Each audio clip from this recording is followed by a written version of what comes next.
श्रीगोवर्धननाथ पादयुगलं हैयङ्गवीणप्रियं नित्यं श्रीमथुराधिपं सुखकरं श्रीविठ्ठलेशं मुदा श्रीमद्वारवती सगोकुलपति श्रीगोकुलेन्दुं विभुं श्रीमन्मन्मथमोहनं नटवरं श्रीबालकृष्णं भजे।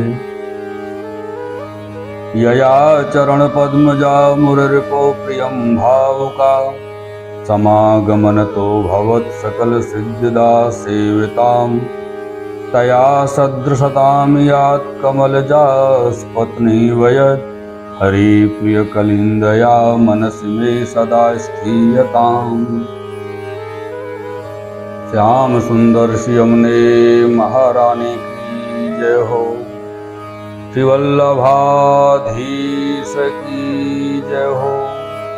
श्री गोसाई जी परम दयाल की जय हो। श्री गिरिराज धरण की जय हो।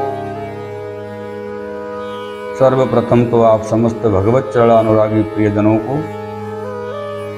सादर भगवत वंदन। जय श्री कृष्ण। मेरे प्रियजनों, आज बड़ा ही उत्तम और आनंददायक दिवस है। आज श्री स्वामी जी श्री भगवत प्रिय वल्लभा श्री ठाकुर जी की प्राण प्यारी श्री स्वामी जी का प्रागट्य दिवस है। श्री स्वामी जी को भी हम और आप सब मिलकर के नमन कर लेते हैं। नमस्ते परमेशानी रास मंडल वासिनी रासेश्वरी नमस्ते स्तु कृष्ण प्राणाधिक प्रिय। बोलिए श्री राधे रानी की जय। मेरे प्रियजनों, आप सभी को आज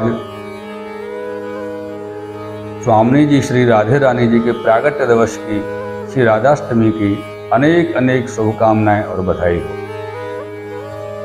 मेरे प्रियजनों,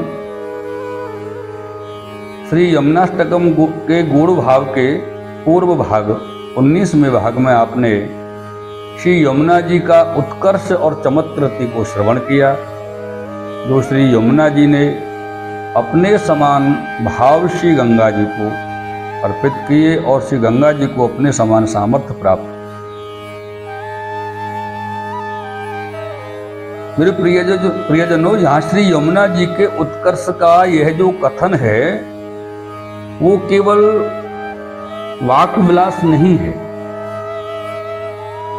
अगर समझे कि ये सब बात हो रही है मात्र वाणी का विलास है, वाणी की चातुर्यता है, ऐसा नहीं। ये अनुभव का विषय है। और यहाँ श्री हरिराज जी ने भी आज्ञा की है। हरिराज जी आज्ञा कर रहे हैं, अयमुत्कर्ष स्वानुभवे नोक्त। ये जो उत्कर्ष है वो स्वयं के अनुभव का है। और कहते हैं कि इसी उक्ति की निगूढ़ता जो है, इस उक्ति की, वो केवल भगवदीय गम्य है और भगवदीय के लिए ही अनुग्रह पूर्वक पूज्य श्री चरण श्री हरिराज जी महाराज ने प्रकाशित किए। मेरे प्रियजनों, अपने संपर्क में आने वाले को स्वसमान गुणों से संपन्न कर देना, ये अचिंत उत्कर्ष श्री यमुना जी में ही है। श्री यमुना जी का जो भगवान से संबंध है वह उनके एक एक रोम से, उनके एक एक अंग से संबंध है। श्री यमुना जी के महात्म्य की जो विलक्षणता है, विशेषता है, यही तो उसका निगूढ़ रहस्य है। श्री यमुना जी की इस विलक्षणता में श्री यमुना जी का कोई प्रतिस्पर्धी नहीं। इस प्रकार की ऐसी श्री यमुना जी की समकक्षता में आने वाला यदि कोई है तो वह उनकी सपत्नी अर्थात सौभाग्यशालिनी लक्ष्मी जी अर्थात पद्मजा, क्योंकि श्री लक्ष्मी जी पद्म से उत्पन्न हुई हैं। और वो कब?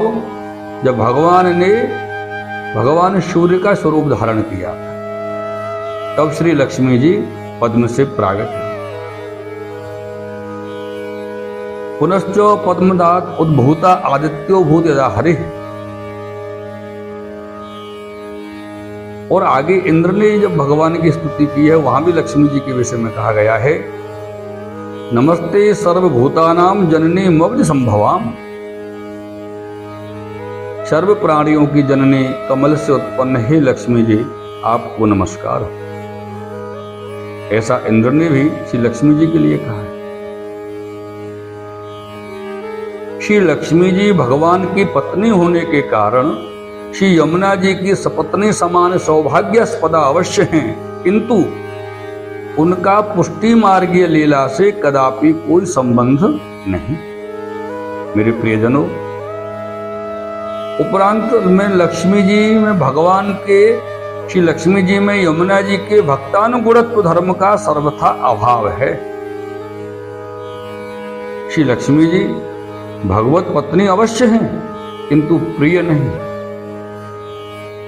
क्योंकि लक्ष्मी जी का भगवान से न तो पुष्टि मार्गीय लीला का सुलभ संबंध है, न ही लीलास्त भक्तों को स्वानुभूत स्वभोग्य फलदान करने की उदारता। इस कारण से लक्ष्मी जी प्रिय नहीं। मेरे श्रोताओं,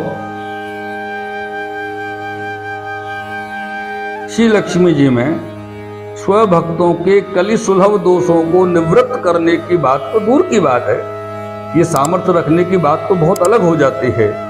श्री लक्ष्मी जी तो उनको यानी कि अपने भक्तों को कली पासों से अधिकाधिक उलझाकर भ्रांत करती रहती है, अर्थात माया मोह में रखती है। भक्तों के दोष निवर्तन की क्षमता तो उसी में हो सकती है जो श्री हरि को प्रिय हो,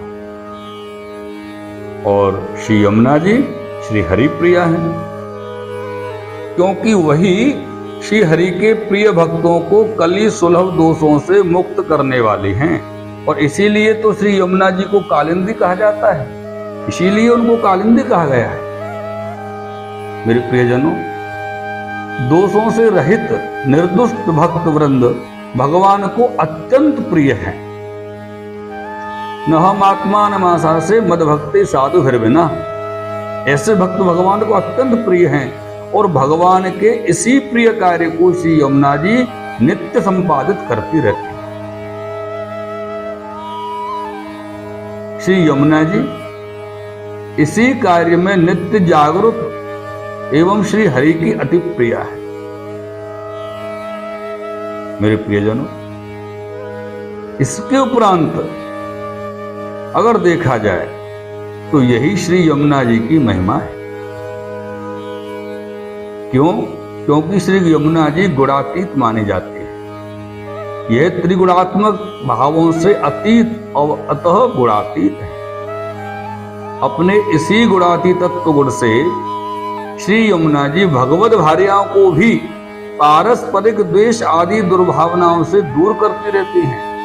ये सामर्थ्य श्री लक्ष्मी जी में नहीं है प्रियजन, श्री यमुना जी में है। ये सभी पत्नियां श्री लक्ष्मी जी का अंश हैं, अतः श्री लक्ष्मी जी से आविष्ट होने के कारण लक्ष्मी समान अनिष्ट प्रकृति वाले हैं। ये विचारने वाली बात है कि जितनी भगवान की सब पत्नियां हैं वो श्री लक्ष्मी जी का अंश है। इसी प्रकार से प्रकृति पर विजय प्राप्त कराने वाली साक्षात गुणातीत ही तो होनी चाहिए, और वह है श्री यमुना जी। मेरे श्रोताओं, अपने इसी गुणातीतत्व स्वरूप के कारण श्री यमुना जी भगवान की प्रिय मात्र हैं। श्री यमुना जी भगवान को प्रिय हैं। उनके बहुत से हेतु भी हैं, संभवतः प्रिय होने के और भी कारण हैं, और भी हेतु हैं, लेकिन इसमें मूल जो कारण है वो है श्री यमुना जी का गुणातीतत्व धर्म प्रिय बनाने वाले सभी कारणों का बीजभूत है। गुणातीतत्व ही प्रिय का बीजभूत। गुणातीतत्वम प्रियत्व बीजभूतम। मेरे प्रियजनों, मूल श्लोक में आया है मनसि में सदा स्थीयताम, जो श्लोक की उत्तरार्ध पंक्ति है। यहां कहा जा रहा है कि आपके समान आप ही हैं। समझिए श्री यमुना जी के विषय में क्या कहा जा रहा है मेरे प्रियजनों, कि यमुना जी के समान यदि कोई है तो वो श्री यमुना जी ही हैं, दूसरा कोई नहीं। अन्य कोई भी आपकी समानता में आता ही नहीं। अतः भक्तानुगुणा हैं। अतः प्रार्थना है कि आप मेरे मन में सदा सर्वदा स्थिति करें। मनस में सदा स्थियताम। आपकी स्थिति से ही मेरे मन में शुद्धता आएगी। मन की सर्व इंद्रियों का प्रेरक है। मन ही सर्व इंद्रियों का प्रेरक है। मनो ही हेतु सर्वेषाम इंद्रियाणाम प्रवर्तने। अतः मन शुद्धि से ही समग्र इंद्रियां स्वतः निर्दुष्ट निष्पाप हो जाएंगी। निर्दुष्ट और निष्पाप हो जाएंगी। मन ही भावों का भी अधिष्ठान है। मेरे प्रियजनों, मन में आपकी सदा स्थिति हो, ऐसी प्रार्थना श्री यमुना जी से की जा रही है। और ये भावाभि शुद्धि होने पर लीला प्रवेश सुख साध्य हो जाता है। मेरे प्रियजनों, ये 5वें श्लोक में श्री यमुना जी के भगवत प्रिय भक्त के कली सुलभ दोष निवारण रूप पंचम ऐश्वर्य का निरूपण किया गया है। और यहां पर श्री यमुनाष्टक के 5वें श्लोक का भी विश्राम किया जा रहा है।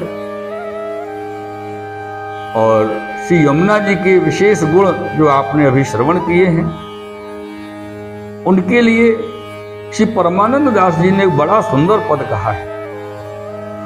कालिंदी कलमश हरणी, कालिंदी कलमश हरणी, रवितनया यम अनुजा श्यामा महासुंदरी गोविंद घरणी। जय यमुने जय कृष्ण वल्लभे, पतितन को पावन भव तरनी, शरणागत को देत अभय पद, जननी तन जैसे सुत की करनी। जननी तजत जैसे सुत की करनी। शीतल मंद सुगंध सुधा निधि, धारी धरी बपु ससरी करनी, परमानंद प्रभु परम पाएंगे, योग योग लाख निगम नित चरणी, निगम नित वर्णी, निगम नित वर्णी। कालिंदी कलमश हरणी, कालिंदी कली कलमश हरणी। मेरे प्रियजनों, ये श्री यमुना जी का जो भाव है, एकदम विलक्षण, अत्यंत उत्तम। और जैसे कि अभी कहा कि यमुना जी के समान यदि कोई है तो श्री यमुना जी ही हैं। ऐसी श्री यमुना जी हम पर और आप पर सभी पर अपनी कृपा बनाएं। वो कब बनाएंगी? जब हम श्री यमुना जी के प्रति अनुराग भाव रखेंगे, यमुना जी के प्रति भाव रखेंगे, प्रेम भाव रखेंगे, अनुराग भाव रखेंगे। ये सब करते हुए आज के इस भाव को यहाँ विश्राम दिया जा रहा है। और विश्राम से पूर्व आपसे पुनः एक निवेदन है कि इस श्री यमुना जी के गुण भाव को अधिक से अधिक वैष्णव श्रवण करें। उसके लिए आप एक दूसरे के लिए अधिक से अधिक शेयर करें, सब्सक्राइब करें। ऐसी हमारी आप सबसे अनुरोध है। और ये अनुरोध करते हुए आप सबको पुनः एक बार जय श्री कृष्णा मेरे प्रियजनों, सादर भगवत वंदन। श्याम सुंदर श्री यमुने महारानी की जय हो। श्री वल्लभाधीश की जय हो। श्री गोसाई जी परम दयाल की जय हो। श्री गिरिराज धरण की जय हो।